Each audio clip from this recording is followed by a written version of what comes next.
ay bukod sa kanyang pinong buhangin at napakalawak na swimmingan.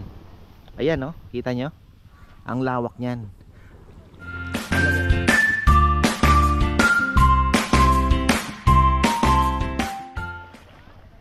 Isang magandang buhay. Beach ba ang hanap nyo na hindi kayo masusugatan sa bato? White sand at pinong buhangin, mga ka-farmer. Yan. Share ko po itong napuntahan namin. Actually, hindi pala napuntahan. Pinupuntahan dahil pang-apat na beses na po namin ito dito. Nandito po kami ngayon sa Kasapsapan Beach. At nandito naman kami sa Caronsa, Kasapsapan Beach and Nature Park. Pangalawang beses na po namin dito. Mamaya i-explain ko po sa inyo kung bakit nagustuhan namin dito. At ngayon, explain ko naman sa inyo kung bakit naman namin nagustuhan dito sa Kasapsapan. Dahil unang-una, mga ka-farmer, ay bukod sa kanyang pinong buhangin at napakalawak na swimmingan. Ayan, oh, kita nyo ang lawak niyan. Talagang nature pa, kita nyo. May doggy. Ayan, wala pong puro puno pa yan. Tingnan nyo naman. Oh, di ba? Ayan yung mga bata. So ilan pa lang po ang mga dito nga mga resort. Pero napakaganda po dito, mga farmer. Kung hanap niyo po ay relaxation. Actually, marami na po ang pumunta dito. Hopefully nag-enjoy po kayo kagaya din namin, kasi ako nga pang ilang beses na din namin to. May mga kaibigan tayo na nirekomenda ko rin po ito at nagpunta rin po dito. Mga nagba-vlog din po, no. So, ayan, maraming salamat. At ito talaga, mga ka-farmer. At ibibigay ko rin po sa inyo yung information kung anong season, anong buwan ang magandang pumunta rito. At ang mga puntahan, mahilig sa falls pala, meron dito. Pwede po kayong punta sa Dibulo Falls. Ano yan? Uang yan.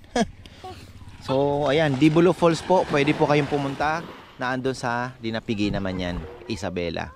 So nandito po tayo ngayon sa Kasiguran, Aurora. Medyo malayo nga lang ang biyahe, pero ako naman, ang sabi ko sa inyo, sasabihin ko po sa inyo na worth it po ang biyahe. Basta wag lang po namang uwian. Kahit talagang uwian, magrereklamo kayo sa layo. Pero kung kayo po ay mag-i-stay ng 2 nights, 3 nights, even 4 nights, 5 nights, ay talagang sulit na sulit. Kulang po ang 3 araw dito. Kung gusto nyo pong mag-relax sa ganda ng dagat, mga farmer. Diba? So ako personally, kaya gusto ko po dito dahil mahilig ako sa seafoods. Isa po sa rason na binabalik-balikan ko po dito ay yung murang seafoods nila na andyan lang po sa Diniog, Dilasag. So kung gusto nyo pong pumunta na mamili ng isda, basta't maganda ang panahon. Ngayon nga lang medyo minalas kami dahil alam nyo na, kadadaan lang po ng Bagyong Karina. So actually sumabay po kami sa Bagyong Karina.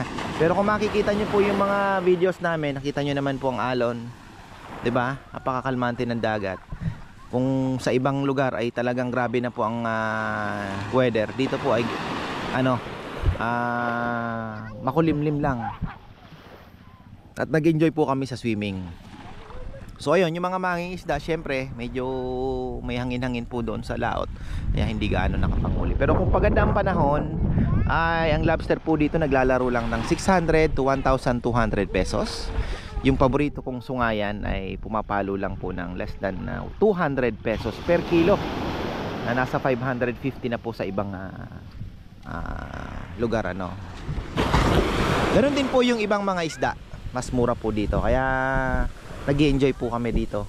Tapos ang kinaganda pa po sa beach na to ay hanggang dun, pagka nag low tide po ito, actually high tide ngayon pag nag low tide po, may lilitaw dyan na malaking batuhan doon sa may dulo, may maraming tao.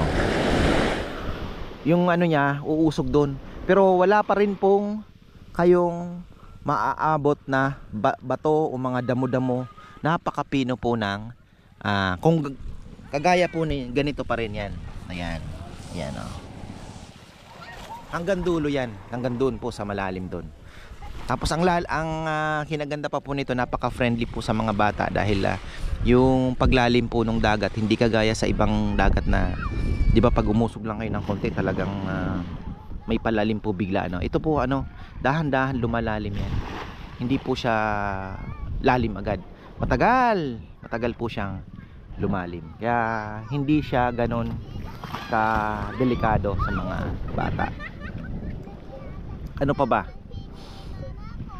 Marami pong resort dito. Meron din na Eco Park na andyan. Nasa dulo naman yon. Tapos dito meron din mga ilang resort din po dyan. So pa-develop pa lang ito. Kaya kami po ay thankful dahil napuntahan po namin ito, natuntun namin ng ganito pa ang sitwasyon. Sabi ko nga, darating ang panahon, mapupuno rin na rin po ito ng which is hindi na rin ganun kaganda kasi ayoko po ng masyadong crowded mga farmer. So 'di ba? Tapos ayan pala, ang the best time po na pumunta dito ay March, April, May, June, July hanggang August.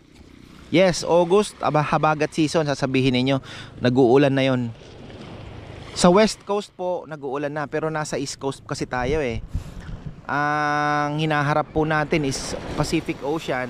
So pagkahabagat season, nasa kabila po yung hangin. Dito napakakalmante. Sabi nga nung nagbabantay dito, sir, pag habagat season dito sa amin, pera lang pag walang bagyo, talagang tatama o talagang kahit basta habagat season lang, may habagat lang o Dito po maganda ang namin ang huli ng mga isda. Kumbaga yung mga mangingisda panalo sila ngayon na habagat season. Amihan season naman po ang iiwasan ninyo. Although pa rin kayo, lalay pa rin kayo. Pwede din naman pumunta.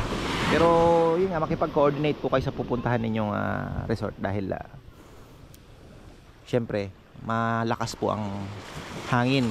Yung ulan-ulan naman dito malamig. So medyo hindi maganda. So March, April, May, June, July, August, maganda po ang magandang pumunta dito. Tatanungin niyo ako kung gaano ka layo from Pampanga. Sa mga 8 hours po, 7 to 8 hours ang biyahe. So medyo may kalayuan. Pero sa dami po ng napuntahan namin mga beach, ito na po ang para sa akin na perfect na beach dahil nandito na po lahat, food trip at seafoods, magandang beach. So sulit. Tapos ayan, pakita ko naman yung napuntahan namin mga farmer. Ayan, meron silang mga mahilig sa volleyball, mga kids, teens. Magdala kayo ng volleyball, pwede kayong maglaro. Shuttlecock, 'di ba? Pang badminton, pwede din 'yan. Tapos dito po sa napuntahan namin, sa Caronsa naman tayo mag-focus kung bakit kami bumabalik dito. Pangalawa na po namin to. Kami po ay masayang masaya dahil bukod sa kanilang murang kubo, nasa 2.5 lang po yan. Mura ang entrance. Tapos kahit ilan pwede na, kahit 10 kayo pwede dyan. Pwede din kayo magdala ng tent. Ayan. Tapos pwede rin po kayong, ayan, mabilis pong maglinis ang mga nila dito. Medyo makalat lang kasi talagang medyo nag-enjoy kagabi. Ayan may dinedevelop pa po sila dyan na mga kubo-kubo siguro. Pero bago lang po itong ito. Ayaw nilang magputol ng puno. Kita nyo naman po Tapos anli duyan. Kahit saan pwede po kayong maglagay ng duyan dyan. Tapos ayan parang camping lang kami dito. Nagluluto sa uling. Pero kung may sasakyan naman po kayo at kaya nyo magdala ng shilane at yung tangke, ay dala po kayo mga ka-farmer. Ayan. So ayan po yung mga kubo nila dito. Ang kanilang CR ay mayroong female and male, pero naman po, presentable at malinis. So wala pong problema pagdating sa CR. Hindi nga lang siya yung meron sa loob, ano. Pero okay na okay. Wala pong ano. Saka dito parang private ang dating ninyo. Wi-Fi, meron po mga ka-farmer. Wag po kayong mag-alala dahil alam ko kahit nasa bakasyon kayo hindi na natin maiwasan na kalimutan mo yung iniwanan mo, di ba? Iba pa rin yung may communication. Kasi ang problema po dito sa kasiguran, yung cell sites po, kagaya ng Smart Globe, alam ko smart ang malakas Sa bayan lang, kung gusto nyo po ng signal ng telepono, sa bayan lang. Ang pag malapit kay sa bayan, doon lang po magkakasignal. So ang pinakaano nyo dito ng communication is internet, through internet. Meron naman po ditong loading station, ano, yung 100 pesos ko inabot na din ng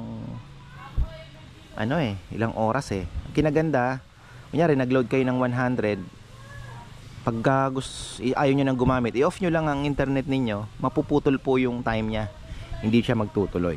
So napaka convenient din. So anong sasakyan ang pwede nyong dalhin dito? Any sasakyan mga ka-farmer, dahil wala po naman kayong dadaanan dito na rough road. Napakaganda po ng access, simentado lahat ng dadaanan ninyo. Basta't natuntun nyo na yung kasapsapan, ano nyo na po yung Karonsa.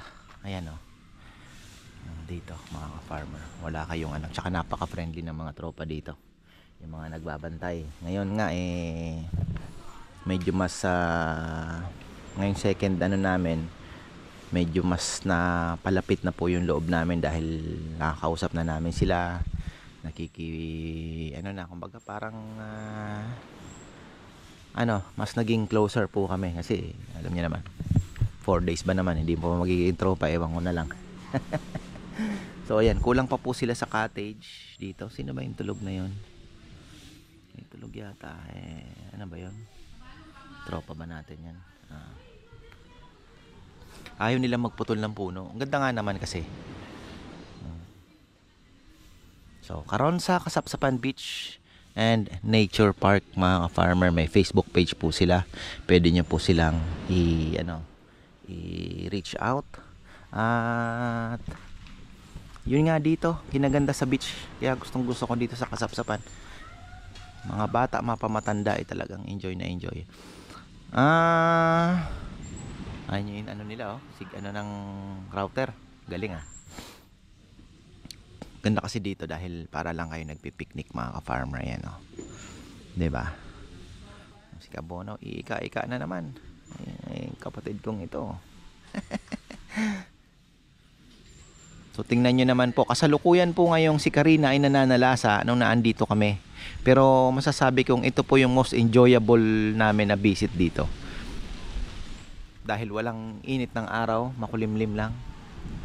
Enjoy namin yung beach ng whole day. Haro? Injured na naman. So ayan, ano bang niluluto nila? So ayan, sana nabigay ko na po yung information Yung higaan po dito, nakakutsyon yan. May lababo din po yan. Actually na-feature ko na, kung gusto niyo pong tingnan, makikita niya po sa kabilang vlog namin. Ayan. So ilan ba ang kubo nila dito? 5. Alam ko magdadagdag pa. Tapos ayun nga, seafoods mga ka-farmer, kung mahilig po kayo, magbaon kayo ng cooler at talagang mag-uuwi kayo ng seafoods. Tapos ayun nga, yung mga babaon ninyo, syempre as usual, yung mga protection po ninyo, sunblock, ano pa ba, yung mosquito repellent mga ka-farmer, napaka-importante. Katol or syempre nandito tayo sa masukal So pagkagabi medyo malamok na, pero normal naman yan. Ang lang naman dyan is yung repellent lotion o pang spray, wala nang lalapit dyan mga farmer. Tapos ano pa ba, air condition wala pa, pero sabi ni tita balak po nilang maglagay kasi syempre kailangan nila din lang makita yung mga gusto ng naka aircon. Ayan, pero kami okay na po ito, presko naman Ayan, nakabili kami ng tuna. Ayan, wasabi. Magbaon kayo. Pinaprito ko na yung tuna. Steak to eh, hindi naman to tuna eh. Na. Steak. Yan, ito baon na namin. Pero pinaka the best magbaon sila ng ano, kung gusto nyong mas mabilis magluto, baon kayo ng kalan, ano? Ihawan wag na. Ayan, maganda po ang ihawan nila dito. Oh. Maganda ang ihawan nila dito. May sungayan, inihaw ko dito kagabi, sarap. Solid.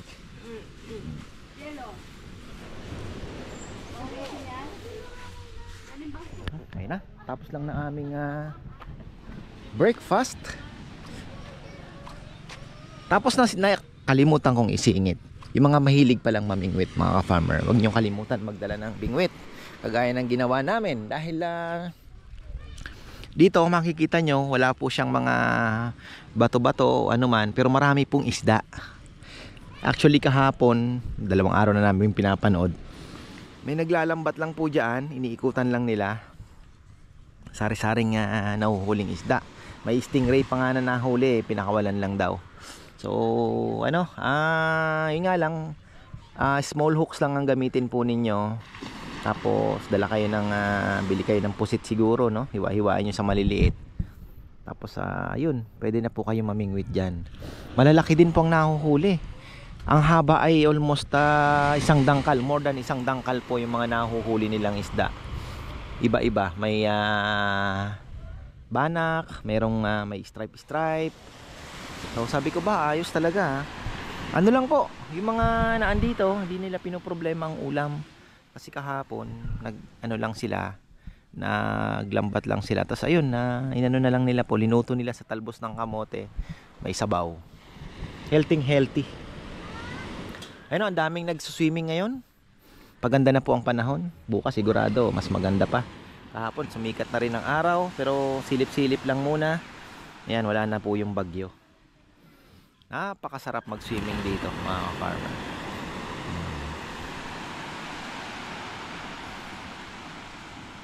Where to stay in Kasapsapan? Syempre, Caronsa, Kasapsapan Beach and Nature Park. Yan po ang aking maire-recommenda. 'Di ba? Ayan, kami po uuwi na at dadaan naman ako sa bilihan ng mga suka dahil bibili tayo ng sukang tuba. So, ayan, marami pong salamat at magandang buhay.